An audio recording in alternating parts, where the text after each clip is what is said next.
क्यों नहीं बंद नहीं होता है? इतने मदरसे चला सकते हो, इतनी मस्जिदें बनवा सकते हो, समाज में कोई लड़का लड़की लेके भाग जाए तो पंचायत बैठ सकती है कि क्या पेनल्टी लगाई जाए, क्या जुर्माना लगाया जाए।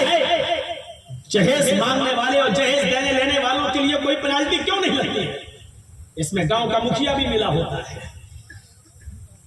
सरपंच भी मिला होता है, प्रधान भी मिला होता है, क्योंकि प्रधान को भी अपने बेटे की शादी में जहेज चाहिए। लड़का लड़की लेके भाग जाए तो पंचायत में डालते हो, शादी कर दो, इतना जुर्माना दो, तुमने उसकी इज्जत खराब कर दी, 5 लाख रुपए दो, 10 लाख रुपए दो,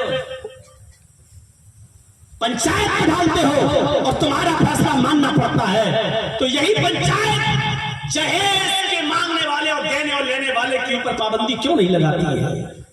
नहीं लगेगी। क्यों? क्योंकि मुखिया को खुद अपने बेटे का जहेज लेना है, सरपंच को खुद लेना है जहेज। अगर ये चीजें बंद हो जाए तो कोई आदमी ना जाए सऊदी, कोई ना जाए कुवैत। क्यों जाता है वहां? इसीलिए तो जाता है कि मेरी 4 बेटियां हैं, इनकी शादी कैसे होगी। इसीलिए तो जाता है कि मेरे बेटों का फ्यूचर है, इसका फ्यूचर कैसे संभलेगा।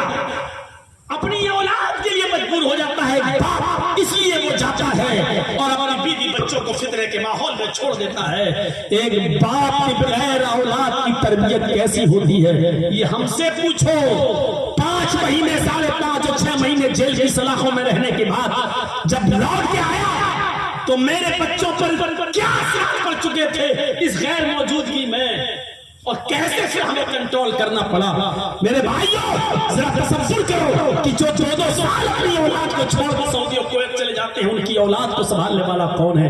माँ बच्चों को 2 टाइम खाना खिला सकती है, लेकिन बच्चे हमेशा अपने बाप की आंखों से डरते हैं। उनको संभालने वाला बाप होता है, और बाप सऊदीया जाए, बाप कुवैत जाए, बाप दुबई जाए, इस औलाद को कौन संभालेगा? कौन अपनी औलाद की तरबियत करेगा? अपनी औलाद की पढ़ाई लिखाई का इंतजाम अपने सामने रहकर तुम कर सकते हो।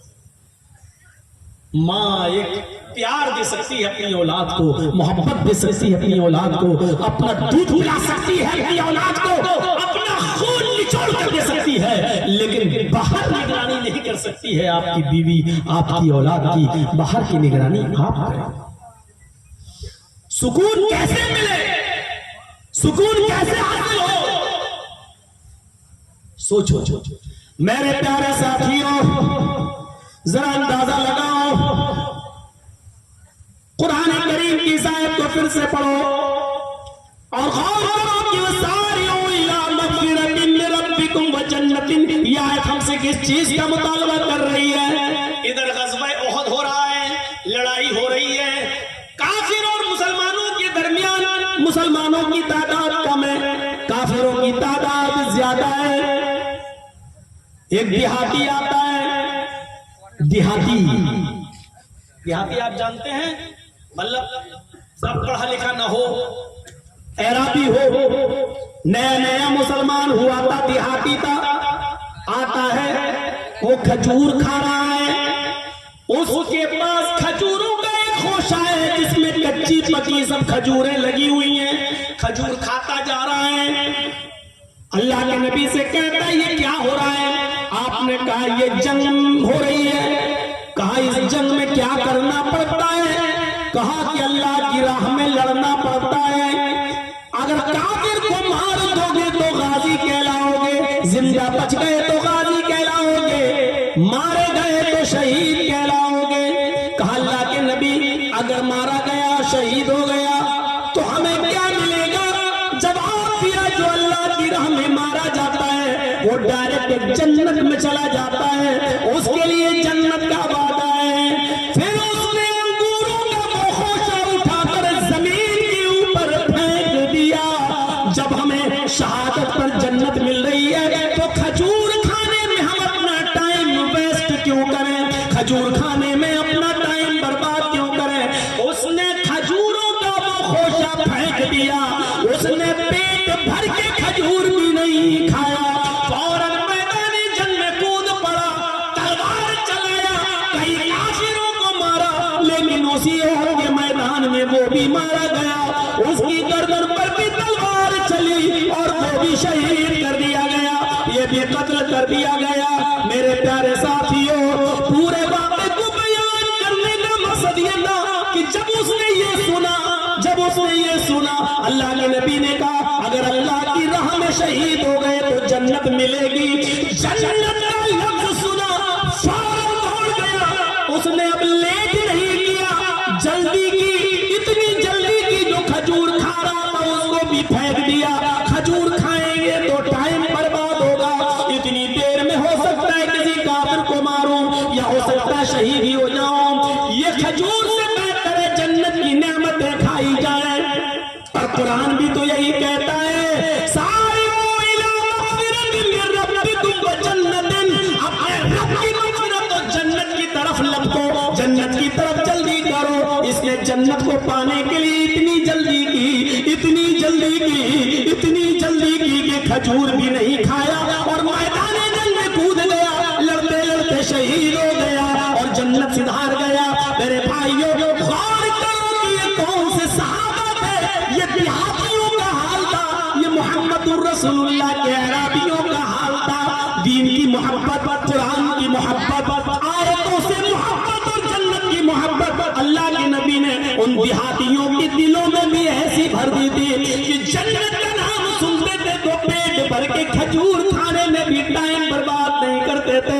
मैदान जंग में कूद गए और इतना लड़े कि लड़ शहीद हो गए और जन्नत के अंदर चले गए। मेरे प्यारे भाइयों, इसी को कहते हैं नेक अमाल में जल्दी करना, इसी को कहते हैं नेक अमाल में आगे बढ़ना, इसी को कहते हैं नेक अमाल में उजलत करना, सुरत करना।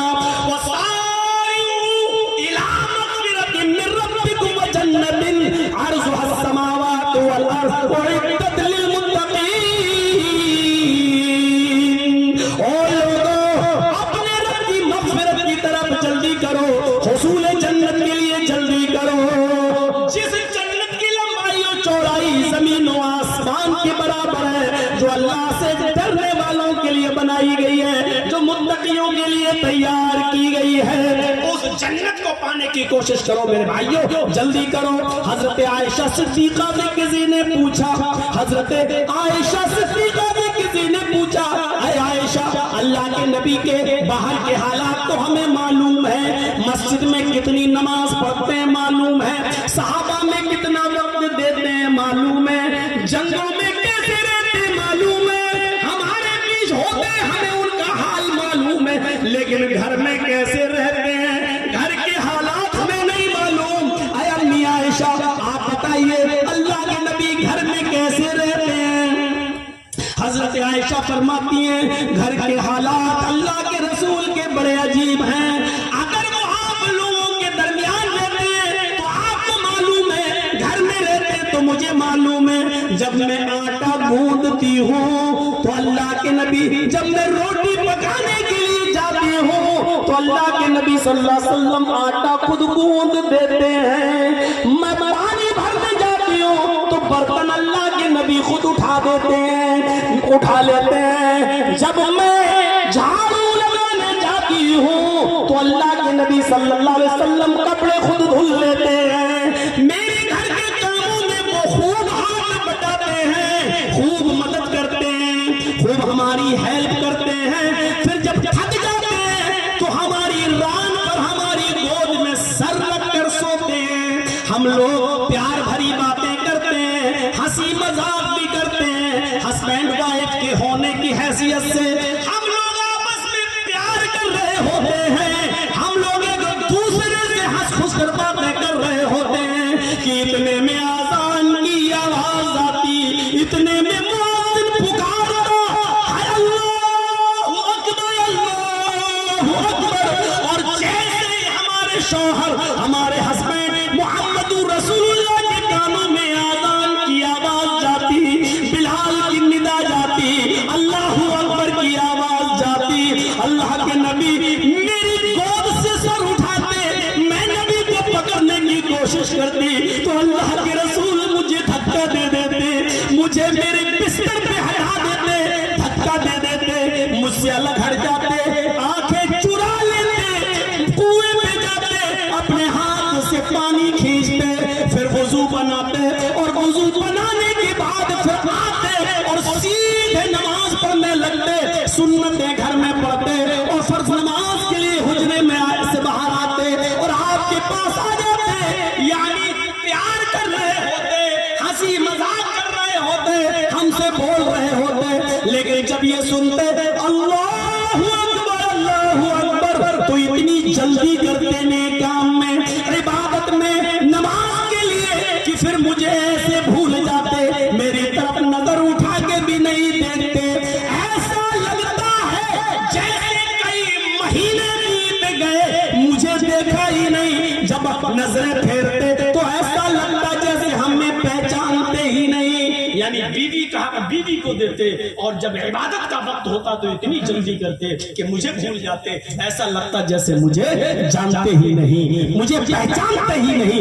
इतनी जल्दी करते इबादत में, इतनी जल्दी करते नमाज के लिए। यही अमल हमारा होना चाहिए, यही हैसियत हमारी होनी चाहिए। सारे इला मग़फ़िरतिन मिन रब्बिकुम व जन्नतिन, मेरे भाइयों उस मग़फ़िरत, रब की मग़फ़िरत को चाहने के लिए और जन्नत के हुसूल के लिए यही नेक अमाल में हमें और आपको जल्दी करना चाहिए। अबू दहदा अंसारी की तरह हमें जल्दी करनी चाहिए, अब्दुल्लाह इब्न उमर की तरह हमें नेक अमाल में जल्दी करनी चाहिए और सदका और खैरात में हमें जल्दी करनी चाहिए, नमाज और रोजे के अमल में हमें जल्दी करनी चाहिए।